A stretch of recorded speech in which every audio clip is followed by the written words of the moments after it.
एक बार असुरों ने देवताओं को दबा लिया। देवता बड़े दुखी हुए। उनके पास कोई योग्य सेनापति नहीं था। अतः उन्होंने महाराजा मुचकुंद से सहायता की प्रार्थना की। महाराजा ने देवराज की प्रार्थना स्वीकार की और वे बहुत समय तक देवताओं की रक्षा के लिए असुरों से लड़ते रहे। बहुत काल के पश्चात देवताओं को शिव जी के पुत्र स्वामी कार्तिकेय जैसे योग्य सेनापति मिल गए। तब देवराज इंद्र ने महाराज मुचकुंद से कहा, राजन, आपने हमारी बड़ी सेवा की। अपने स्त्री बच्चों को छोड़कर आप हमारी रक्षा में लग गए। यहाँ स्वर्ग में जिसे 1 वर्ष कहते हैं, पृथ्वी में उतने ही समय को 360 वर्ष कहते हैं। आप हमारे यहाँ हजारों वर्षों से हैं। अतः आपकी राजधानी की कहीं पता भी नहीं। आपके परिवार वाले काल में चले गए या जीवित हैं, यह भी पता नहीं। हम आप पर बड़े प्रसन्न हैं। मोक्ष को छोड़कर आप जो कुछ भी वरदान मांगना चाहें मांग लें।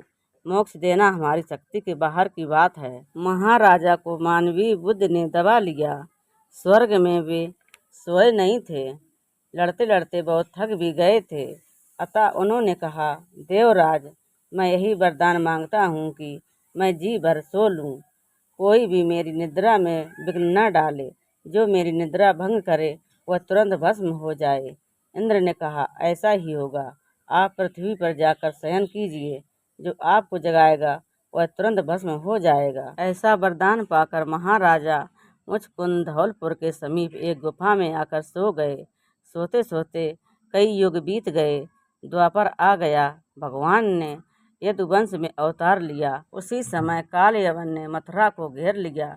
उसे अपने आप ही मरवाने की नीयत से और महाराजा मुचकुंद पर कृपा करने की इच्छा से भगवान काल यवन के सामने से छिप कर भागे। काल यवन को अपने बल का बड़ा घमंड था।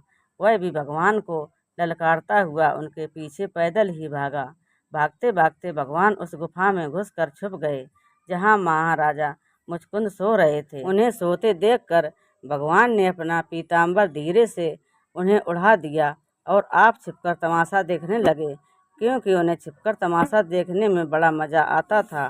काल यवन बल के अभिमान में भरा हुआ गुफा में आया और महाराजा मुचकुंद को ही भगवान समझकर जोरों से दुपट्टा खींचकर जगाने लगा।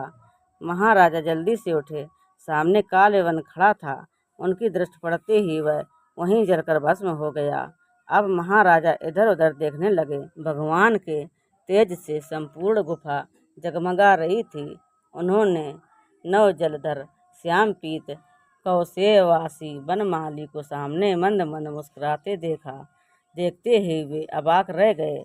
उन्होंने अपना परिचय दिया और प्रभु का परिचय पूछा। उन्हें देवराज के वचन स्मरण हो उठे। वे साक्षात परब्रह्मा परमात्मा हैं। ऐसा समझकर वे भगवान के चरणों पर लोटपोट हो गए। भगवान ने उन्हें उठाया, छाती से लगाया, वर मांगने को कहा, किंतु वे संसारी पदार्थों की निसारता समझ चुके थे। अतः उन्होंने कोई भी सांसारिक वर नहीं मांगा। उन्होंने यही कहा, प्रभु, मुझे देना हो तो अपनी भक्ति दीजिए, जिसमें मैं सच्ची लगन के साथ भली भांति आपकी उपासना कर सकूं। मैं श्री चरणों की भली भांति भक्ति कर सकूं, ऐसा वरदान दीजिए। भगवान ने कहा, अब तुम ब्राह्मण हो गए, सर्व जीवों में समान दृष्टि वाले हो गए। तब मेरी जी खोलकर अनन्य उपासना करने की जो अभिलाषा है, उसके लिए तुम्हें विशुद्ध ब्राह्मण वंश में जन्म लेना पड़ेगा और वहाँ उपासना रस की भली भांति आस्वादन कर सकोगे। वरदान देकर भगवान अंतर्ध्यान हो गए और महाराजा मुचकुंद ब्राह्मण जन्म में उपासना करते हुए प्रभु के साथ अनन्य भाव से मिल गए और उनके ही हो गए।